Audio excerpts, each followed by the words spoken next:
see the world around us, like watching this osmosis video, we rely on the control of our extraocular muscles, which are primarily innervated by three cranial nerves: cranial nerve 3, or the oculomotor nerve, cranial nerve 4, or the trochlear nerve, and cranial nerve 6, the abducens nerve. These cranial nerves allow us to move our eyes in various directions, and also help to govern certain reflexes of the eyes. Injury to these cranial nerves can lead to a number of problems involving the eye, so understanding their anatomy can help us better understand the clinical consequences of these conditions.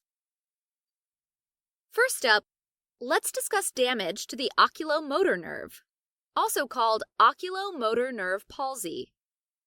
The oculomotor nerve carries both motor and parasympathetic fibers, which can be injured either individually or together. When looking at the anatomy of the oculomotor nerve, the parasympathetic fibers are found in the peripheral or superficial portion of the nerve, and the motor fibers are found in the central or deep portion of the nerve. This is significant, as more external compression may only affect the parasympathetic fibers, where lesions of central nerve fibers might only affect the motor fibers. Remember, motor is middle, and parasympathetic is peripheral. Now, if the motor fibers on the oculomotor nerve are damaged, that results in ophthalmoplegia, meaning impaired function of the four extraocular muscles innervated by the oculomotor, which are the superior, medial, and inferior rectus, and the inferior oblique muscles.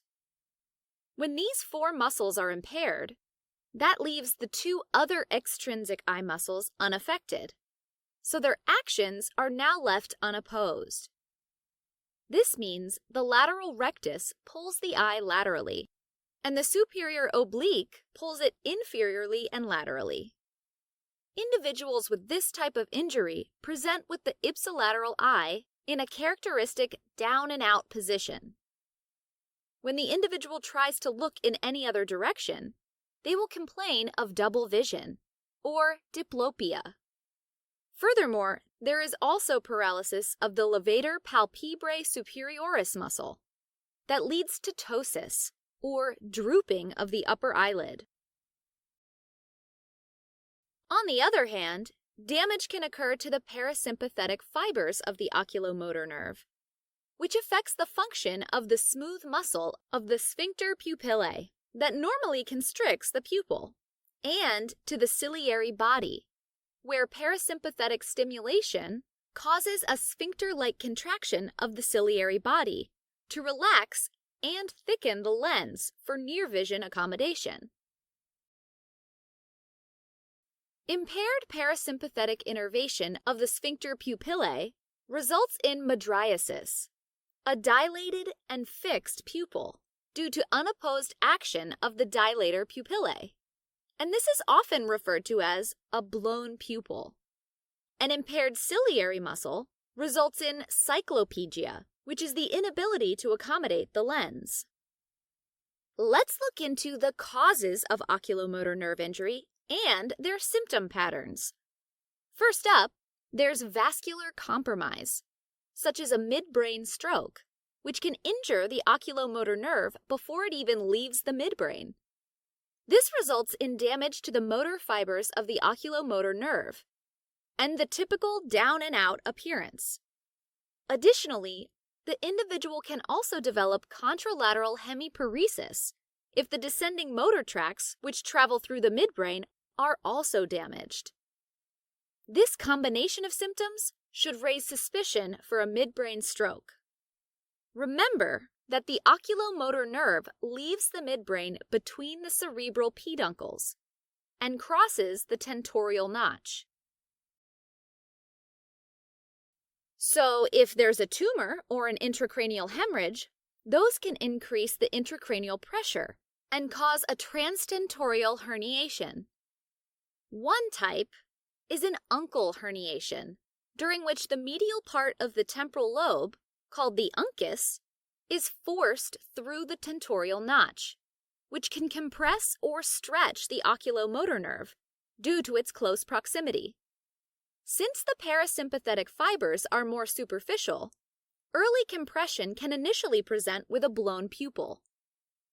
As compression continues, the motor fibers will be affected as well, leading to extraocular muscle dysfunction and a down and out position of the ipsilateral eye. If pressure continues to increase, the uncus can also compress the contralateral oculomotor nerve, as well as the midbrain, leading to coma. The oculomotor nerve also courses alongside the posterior communicating artery as it exits the brain. So if a posterior communicating artery aneurysm occurs, that can compress the oculomotor nerve. Similar to uncal herniations, posterior communicating artery aneurysms can initially present with a blown pupil, with progressive compression leading to motor fiber compression and extraocular muscle dysfunction.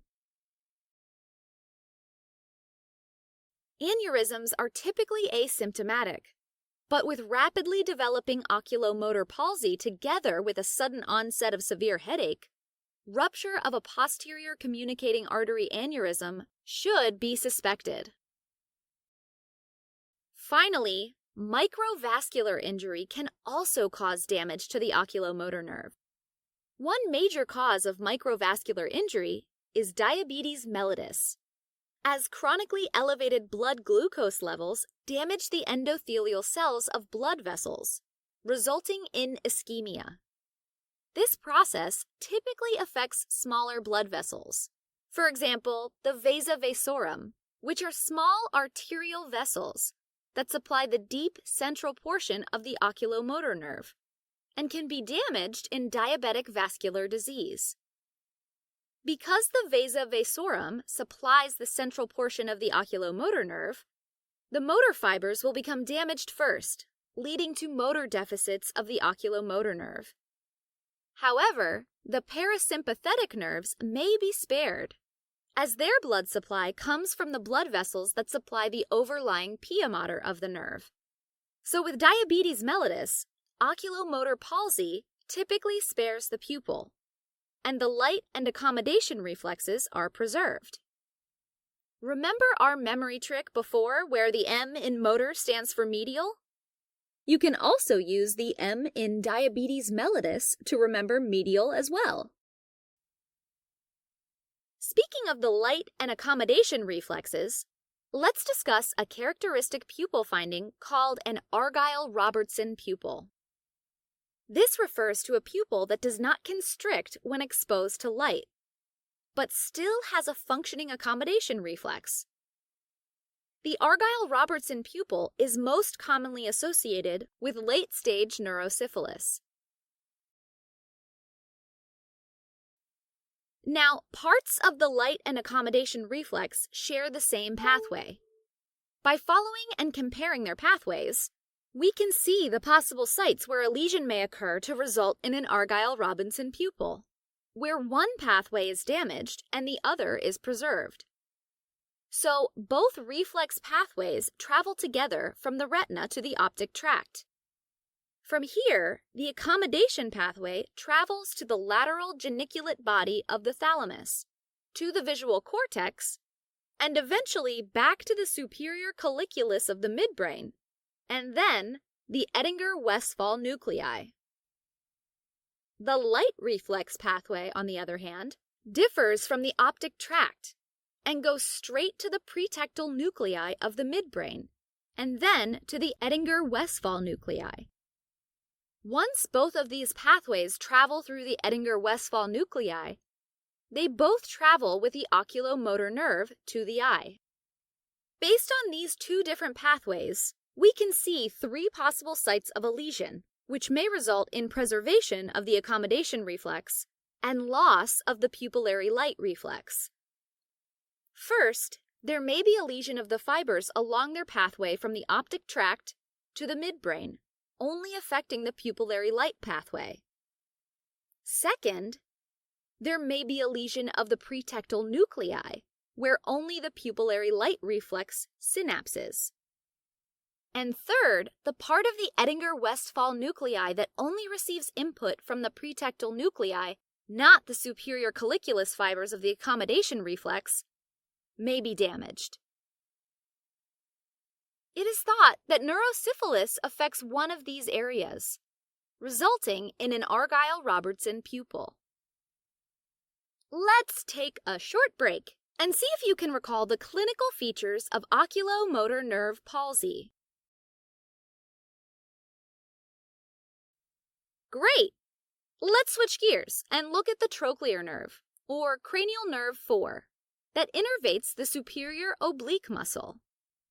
The main role of this muscle is to internally rotate the eye, but remember that it can also depress the eye when it's adducted. During trochlear nerve palsy, the individual is unable to turn the eye inferomedially, so the eye deviates superiorly and laterally, resulting in impaired downward gaze and the eye being forced into external rotation. Individuals typically present with vertical diplopia, especially when trying to look down and inwards, like when reading a book or walking downstairs. This is because the superior oblique assists the inferior rectus in depressing the eye. And when the eye is adducted, the superior oblique is the main muscle that depresses the eye. In order to compensate for the superolateral position of the eye, the individual has to tuck their chin and tilt their head towards the healthy side in order to compensate for the deficit. Because the eye is deviated superiorly and laterally to the upper corner of the eye, the individual can only really see out of the top corner of their eye, which is why they try to keep this head position, because it relieves their diplopia. In order to easily recall that these individuals have a problem looking downwards, just remember that you can't see the floor with damage to cranial nerve 4. Injury to the trochlear nerve can be idiopathic, but because the trochlear nerve is very small, fragile, and has a long intracranial course, this makes it susceptible to injury, such as severe head traumas. When injured during head trauma, there are often signs and symptoms of other cranial nerve injury as well. Microvascular damage and ischemia during diabetes mellitus is also thought to result in trochlear nerve lesions. Last but not least, there's cranial nerve 6, or the abducens nerve, which innervates the lateral rectus muscle. Normally, this muscle abducts the eye, hence the name of the nerve.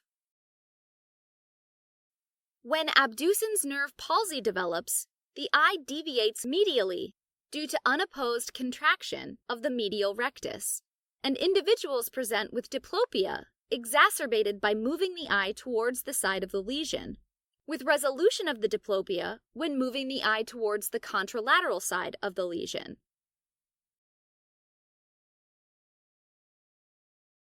The abducens nerve emerges from the brainstem at the pontomedullary junction and has the longest intradural course within the cranial cavity of all the cranial nerves, making it prone to injury. The most common cause of injury is increased intracranial pressure, such as a space-occupying lesion, which can push the brainstem downwards and backwards. This stretches and injures the abducens nerve, especially as it sharply bends over the apex of the petrous part of the temporal bone. Other possible causes of abducens nerve palsy include severe head trauma, fractures or infections of the petrous portion of the temporal bone, and clinical conditions affecting the cavernous sinus. Let's wrap this up by talking about cavernous sinus syndrome, which is a condition that can affect the oculomotor, trochlear, and abducens nerve individually or together. The cavernous sinus is a large venous sinus containing many important structures, and is found on each side adjacent to the sella turcica. So within the cavernous sinus is the internal carotid artery, along with the postganglionic sympathetic fibers that travel with it, and, as we said, cranial nerve 3, 4, and 6, as well as the V1 or ophthalmic division of the trigeminal nerve, and V2 or maxillary division of the trigeminal nerve. So, injury to the cavernous sinus can compress and cause deficits to any of these structures found within it. So, cavernous sinus syndrome can occur because of a carotid artery aneurysm occurring within the cavernous sinus, a pituitary tumor that compresses the sinus, or a carotid cavernous fistula. Alternatively, cavernous sinus syndrome can develop secondary to cavernous sinus thrombosis, which often occurs when infection spreads to the sinus from other areas of the head, as the cavernous sinus openly communicates with the valveless facial venous system, as well as the ethmoid and sphenoid sinuses. Infection can also spread to the cavernous sinus from the teeth, the eyes, and even the ears. Clinical features associated with cavernous sinus syndrome include various combinations of ipsilateral nerve palsies, depending on the affected nerves. The abducens nerve is commonly affected first because it runs through the cavernous sinus. The oculomotor nerve and trochlear nerve course along the lateral wall of the sinus, so they get affected later on, producing mixed ocular muscle palsies. Also coursing along the lateral wall are the ophthalmic and maxillary branches of the trigeminal nerve. So when they're affected, it leads to decreased sensation in the upper face and loss of the afferent limb of the corneal reflex, which makes us blink when a foreign object touches the cornea. Finally, the postganglionic sympathetic fibers that surround the internal carotid artery can also be compressed, which can lead to Horner syndrome, a classical triad consisting of a constricted pupil, or miosis, drooping of the upper eyelid, or ptosis, and decreased sweating on the affected side of the face. Cavernous sinus syndrome can also cause other symptoms, such as headache, fever, swelling of the eye, proptosis, chemosis, and diplopia. All right, as a quick recap, oculomotor nerve palsy results from damage to either the central motor fibers or peripheral parasympathetic fibers. Damage to the motor fibers is characterized by a down-and-out gaze, diplopia, and ptosis, where damage to the parasympathetic fibers is characterized by a loss of light and accommodation reflexes, also seen as a characteristic blown pupil. Motor fibers are positioned centrally, while parasympathetic fibers are positioned peripherally. Causes of oculomotor nerve palsy include midbrain stroke, uncal herniation, compression by tumors and aneurysm of the posterior communicating artery, and diabetes mellitus. Argyll-Robertson pupil doesn't react to light, but constricts with accommodation, and is a classic finding of late-stage neurosyphilis. Trochlear nerve palsy causes superior and lateral deviation of the eye with external rotation, diplopia, and inability to look downwards and inwards. Abducens nerve palsy causes medial deviation of the eye and diplopia, and is usually caused by increased intracranial pressure that stretches the nerve.